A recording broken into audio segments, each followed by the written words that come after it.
Welcome to Porto, a city built on a cliff, perfect for those that love walking uphill, just to earn their pastel de nata at the top. Looking at the city from Avenida dos Aliados, which is a beautiful, beautiful avenue with some of the most impressive buildings in Porto. The city, that is the city hall, and and the center of the city is a World Heritage Site that was designated in 1996. The city has a rich history dating back to Roman times, where it was known as Portus Calais, which is believed to be the name of the current Portugal, the origin of that.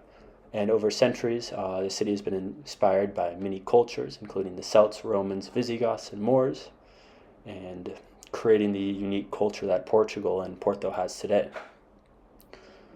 And these streets, they're very, especially in the old center, they're varied in widths, which is seen on the left side of this picture at sunset. And it takes 240 stairs to get to the top of there. So if you are prepared for the climb, I'm sure you'd get some amazing views from the top. So let's get walking around the city because that's one of my favorite things to do.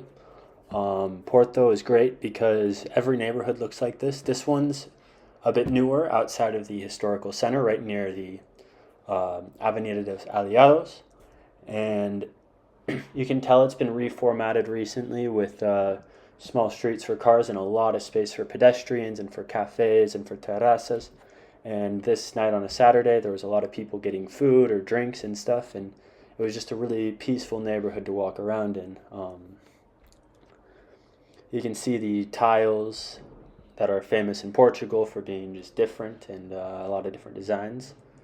And just in general, we were here in August, which is the peak tourism season for Europe, and the weather was fantastic. It was a bit cooler than other parts of the Iberian Peninsula, but still very nice, 30 degrees Celsius. But I would caution, however, that it's Porto has less reliable weather and can be rainy at any time of the year, so just be prepared when you go. So in this video, you can see an abandoned house that is really all over Portugal. This area is an entire abandoned neighborhood built on the hill because it's just very expensive to rebuild all of those.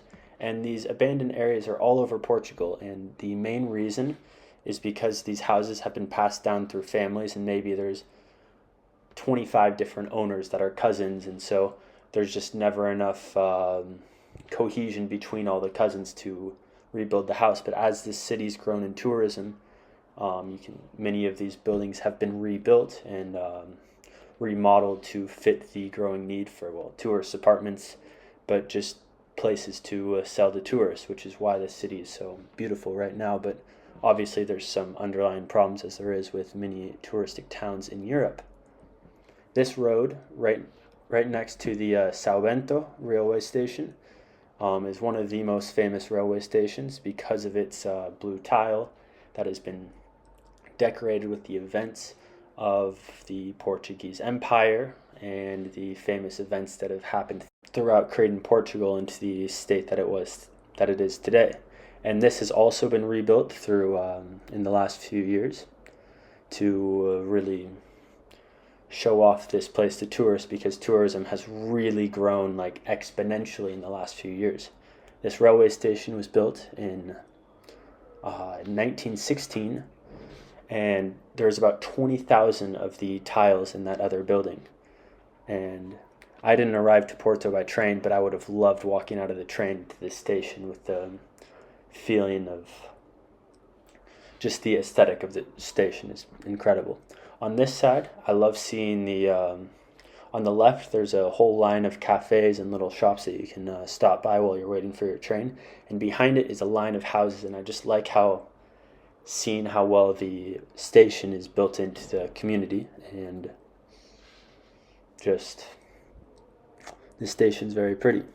So as we go across the river to Gaia, the Cais de Gaia, on this Sunday morning, there was a small flea market lining the walkway by the river that sells little trinkets, souvenirs, and anything. Above, there's a gondola that carries you just from the bottom to the top, more as a touristic and a way that you can. I'm sure there's amazing views of the city from from up there compared to down here. And on the right, there are some sailboats docked into the harbor, and those are for the famous Porto wine, which is a sweet wine. Some say it's a dessert wine, but it can be used for more. And most of them are red, but there is a line of white wines. You should try one while you're there.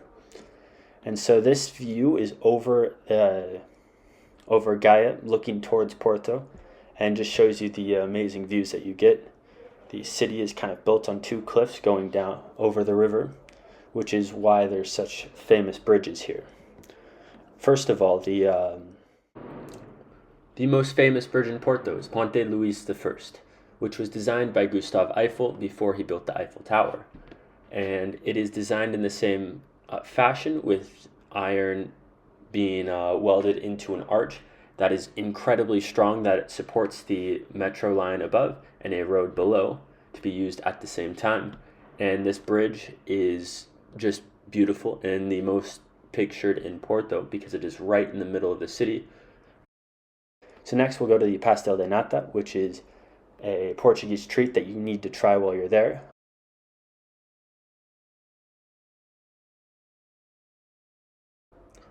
While you walk to the city, you'll see the Sé do Porto, which is the city's 12th century Romanesque cathedral that has incredible views of the river and the city around it.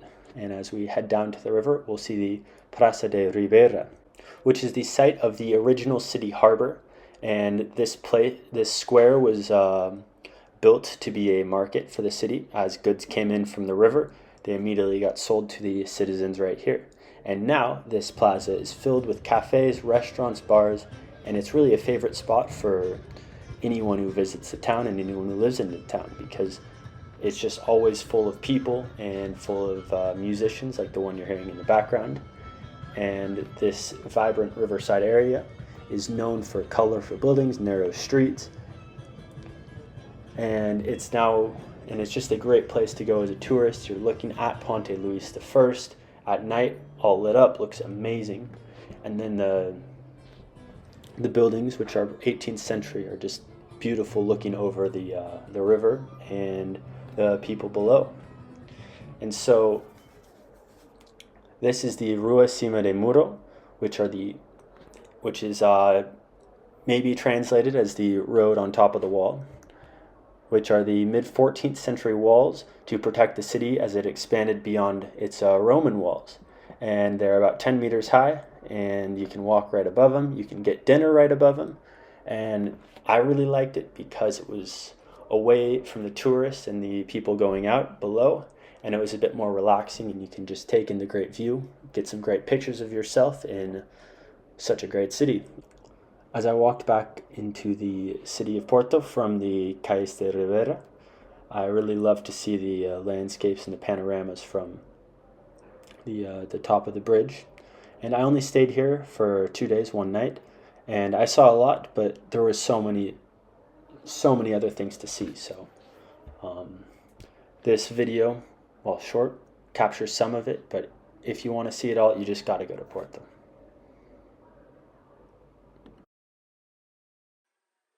Thank you for watching the video about Porto, Portugal, and please give me some feedback on what you liked about the video. Give a subscribe if you're looking for more, and just check out the channel if you have time.